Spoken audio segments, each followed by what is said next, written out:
I felt like Marty McFly after he played Johnny B. Good.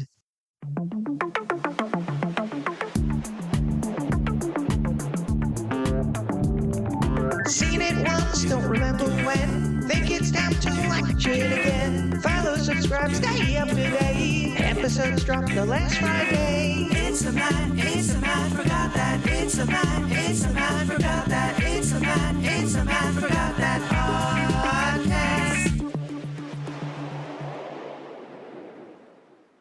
Welcome to the Matt Forgot That podcast, the place to recollect and reminisce. I'm your host, Matt Sarosky, filmmaker, film fan.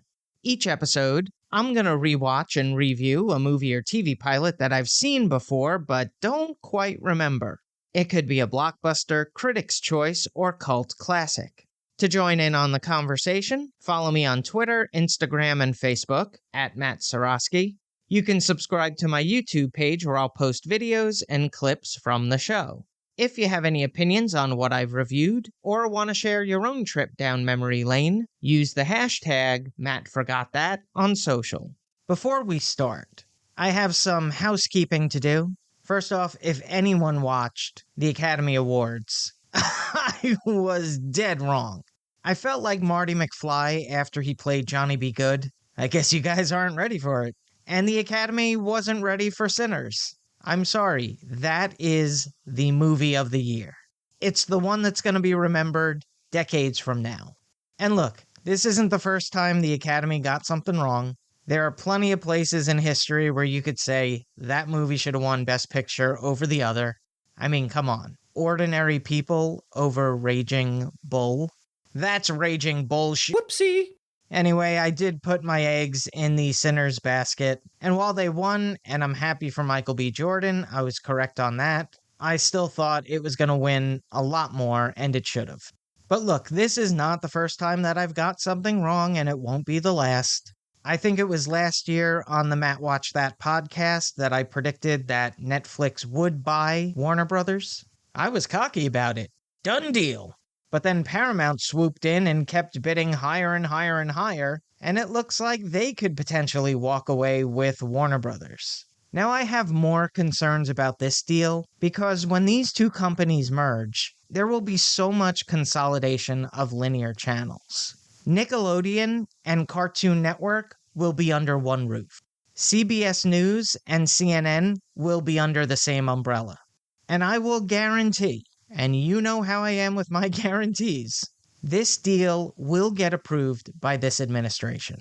Why do I know this? Because Nexstar, a company that owns a bunch of local stations around the United States, just bought Tenga, a group of local stations, and their biggest rival, which gives the company control of more than 70% of U.S. households. When we had administrations that cared about the dangers of this kind of consolidation, no company was allowed to own more than 39% of local stations. So this deal is going to go through. Mark my words, just as Sinners wins Best Picture. On to the main attraction. Each review will end with a ranking out of 5 stars. 1 star is skip it, 2 stars watch at your own risk, 3 stars standard fare, 4 stars worth checking out, and 5 stars must see. Now, if I give a title 5 stars, it doesn't mean I'm comparing it to Casablanca, Jaws, or Seinfeld. I rank titles based on other movies or TV series in that genre and at that time period. On this episode of the podcast, I'm rewatching and reviewing Mystic River from 2003. It was directed by Clint Eastwood, who helmed psychological thriller Play Misty for Me, Western High Plains Drifter, Dirty Harry sequel Sudden Impact, and romantic drama The Bridges of Madison County. He's won 4 Academy Awards as Best Picture and Best Director for Unforgiven and $1 Million Baby. In 1995, he was presented the Irving J. Thalberg Memorial Award. The screenplay was written by Brian Helgeland, who scribed horror sequel A Nightmare on Elm Street 4, The Dream Master, thriller Assassins, post-apocalyptic adventure The Postman, revenge film Man on Fire, and Jackie Robinson biography 42. He won an Academy Award for Best Writing, screenplay based on material previously produced or published for LA Confidential. It stars Sean Penn as Jimmy Markham. His career is defined by fearless performances, a commitment to authenticity, and a willingness to tackle both cinematic and real-world complexities. Penn made his debut in the gangster film Taps, and gained attention in Fast Times at Ridgemont High as Jeff Spicoli. He quickly established a reputation for gravitas and intensity in roles that demanded emotional honesty. In Dead Man Walking, his portrayal of a man sentenced to death earned him an Academy Award nomination for Best Actor, cementing his reputation as a performer unafraid to confront morally complex material. The 2000s brought Penn his most celebrated work. Mystic River earned him his first Academy Award for Best Actor, followed by a second Oscar for his role in Milk, where he captured the life of gay rights activist Harvey Milk with both nuance and charisma. Penn became the 8th actor to win 3 Oscars for his performance in one battle after another. Beyond acting, he's known for his outspoken political activism and humanitarian work. He often chooses projects, roles, and causes that align with his deeply felt convictions. Despite occasional controversies, Penn's legacy is one of intensity, versatility, and unwavering dedication to craft. He has traversed genres, from teen comedies to intense dramas, from directing to producing, with a singular focus on authenticity. Mystic River also features an all-star cast with Tim Robbins, Kevin Bacon, Lawrence Fishburne, Marcia Gay Harden, Laura Linney, and Emmy Rossum. So let's jump into it. This is what I remember. The childhood flashback, the pivotal scene where Jimmy, Sean, and David are all playing by the river, and the interrogation of Dave. Unforgettable scene, quiet intensity, great performances by all the actors. Now I'm heading off to rewatch the movie.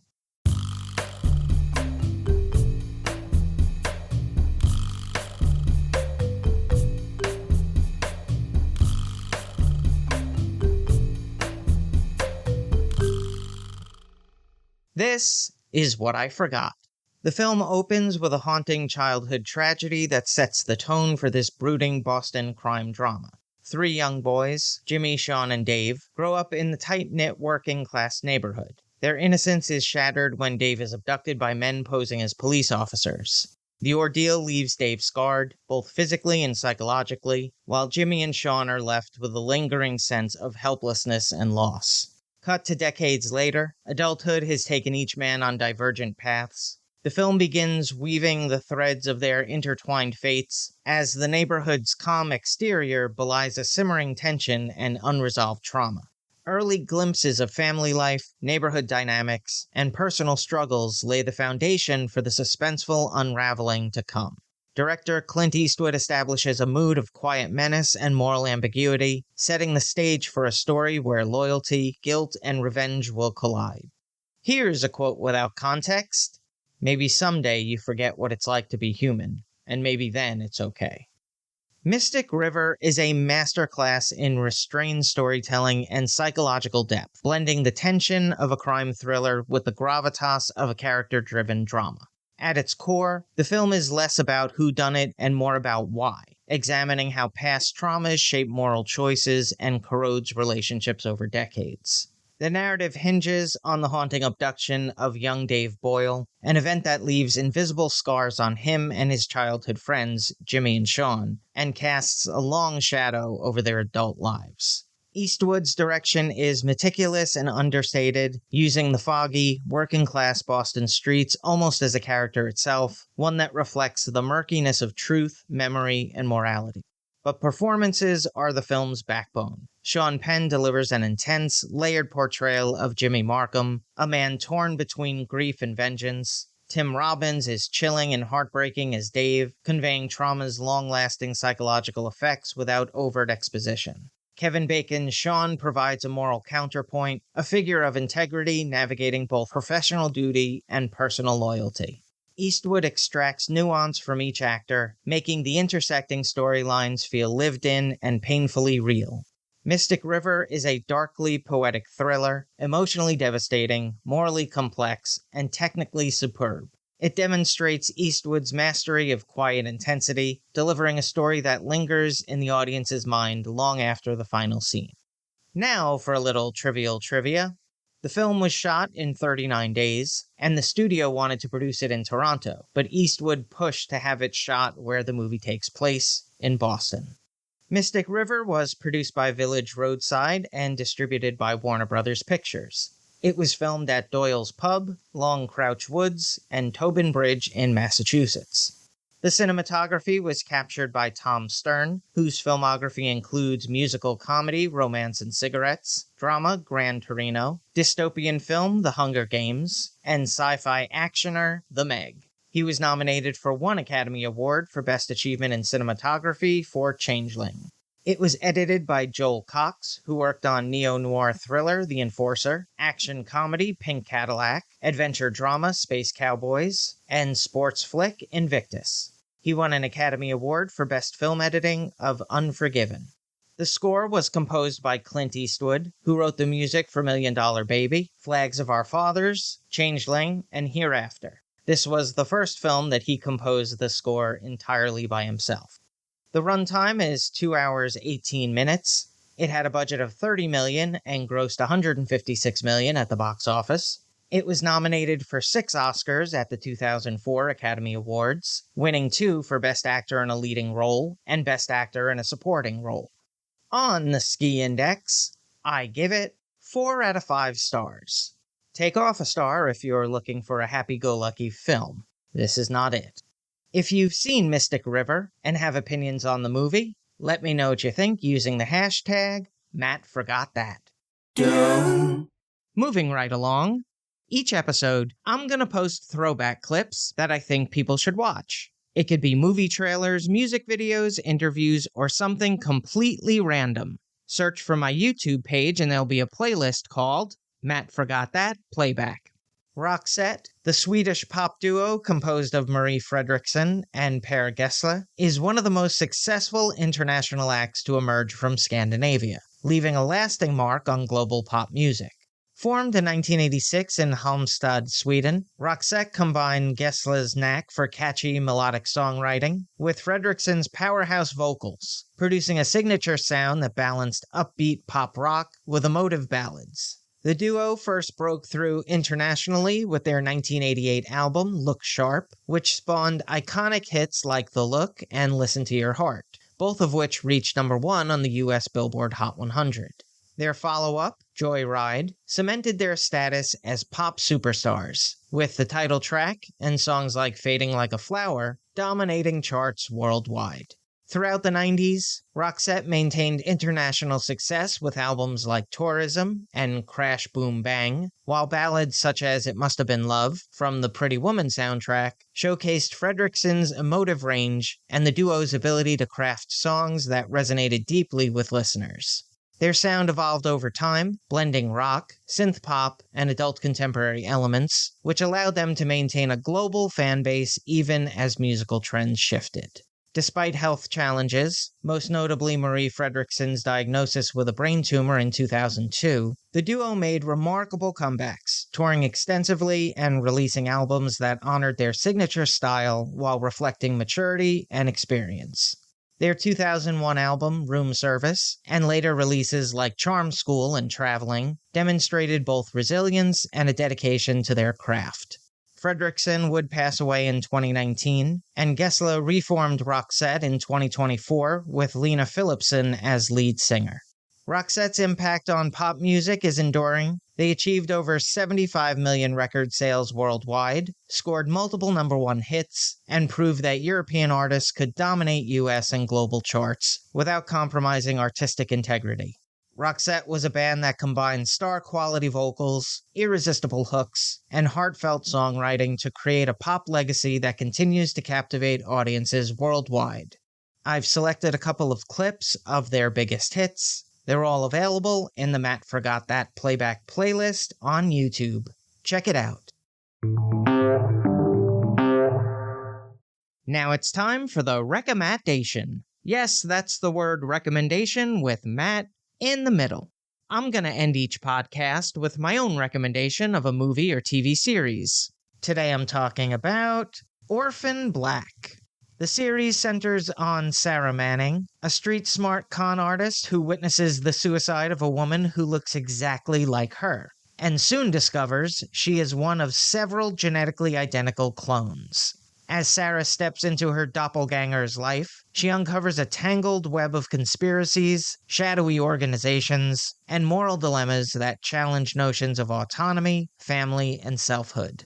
It was created by Graham Manson and John Fawcett, and stars Tatiana Maslany, who delivers a tour de force performance, anchoring the series with dazzling range and uncanny versatility. From the smart, fiercely protective Sarah Manning to the meticulous, socially awkward scientist Cosima, Maslany embodies each clone with distinct physicality and vocal nuances that make them instantly recognizable. Then there's the sweet but naive Allison Hendricks, whose suburban rigidity masks deep vulnerability, and Helena, the unhinged yet tragic wild card, whose unpredictability Maslany captures with chilling intensity. From the murky streets of Toronto to the inner workings of clandestine laboratories, Orphan Black balances pulse-pounding suspense with character-driven storytelling. Its blend of mystery, action, and emotional resonance has made it a standout in modern television, earning critical acclaim and a dedicated fan base. Above all, the series is a celebration of resilience, ingenuity, and the complexity of human and cloned nature. Orphan Black was on for 5 seasons, 50 episodes, from 2013 to 2017. A spin-off, Orphan Black Echoes, premiered on AMC in 2024 and was canceled after 1 season, 10 episodes. That's all for this edition of Matt Forgot That. Thanks for listening to me reminisce. You can follow me on Twitter, Instagram, and Facebook at Matt Sorosky. You can subscribe to my YouTube page where I'll post videos and clips from the show. If you have any opinions on what I've reviewed, or want to share your own trip down memory lane, use the hashtag MattForgotThat on social. Head over to mattsorosky.com for all the latest news and updates, and come back next time for the rewatch and review.